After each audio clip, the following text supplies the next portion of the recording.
Kapolda Sulsel Irjen Pol Rusdi Hartono menyaksikan langsung proses olah tempat kejadian perkara kebakaran gedung DPRD Kota Makassar, Jalan AP Veterani, Kecamatan Rapocini, Senin 1 September.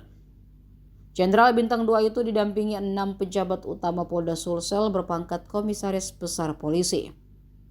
Mereka Direktur Reserse Kriminal Umum Kombes Pol Setiadi Sulaksono, Kabid Propam Kombes Pol Zulham Effendi, Kabid Humas Kombes Pol Didik Supranoto, Dirlantas Kombes Pol Karsiman, dan Kabid Lapfor Kombes Pol Wahyu Marsudi. Pada kesempatan itu juga hadir Kapolrestabes Makassar Kombes Pol Arya Perdana didampingi Kasat Reskrim AKBP Devi Sujana. Saat mengecek beberapa ruangan yang terbakar, Rusdi mendapati sebilah parang di sudut selatan lobi depan dan meminta petugas Lapfor segera mengamankan barang bukti tersebut.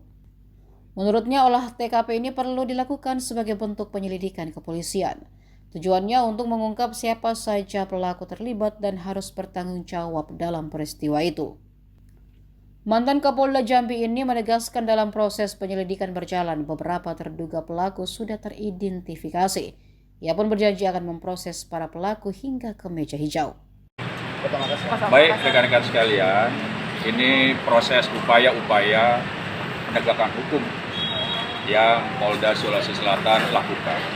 Beberapa hari ke belakang kami telah melakukan upaya-upaya itu, dan hari ini tim dari Direktorat Kriminal Umum Polda Sulawesi Selatan dan Laboratorium Forensik Polda Sulawesi Selatan melakukan olah TKP di kantor DPRD Kota Makassar. Kita lihat di sini aset negara terbakar dan juga ada saudara kita harus meninggal dunia di tempat ini.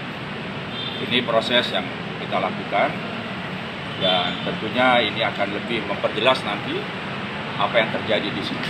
Dan mohon dukungan dari masyarakat apa yang telah kita lakukan, dan yang terpenting potensial suspek sudah ada. Ke depan mudah-mudahan semua ini kami bisa selesaikan sebaik-baiknya. Kira-kira nanti Jenderal akan ada tersangka kah? Saya katakan tadi potensial suspek sudah ada. Ya, mudah-mudahan tidak berapa lama lagi kita bisa melakukan penegakan hukum yang lebih jelas ke depan. Kalau bukti-bukti yang sudah diamankan sejauh ini, Jenderal? Ya, kita sudah lihat di sini kerusakan-kerusakan yang diakibatkan dari perilaku masyarakat yang tidak bertanggung jawab. Ada kendaraan rusak di sini 61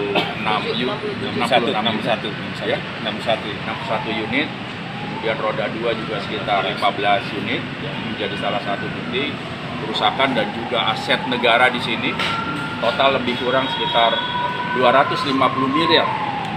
Ya, kerugian negara yang diakibatkan oleh perilaku masyarakat yang tidak bertanggung jawab, termasuk 3 nyawa saudara kita harus menjadi korban dari perilaku tersebut.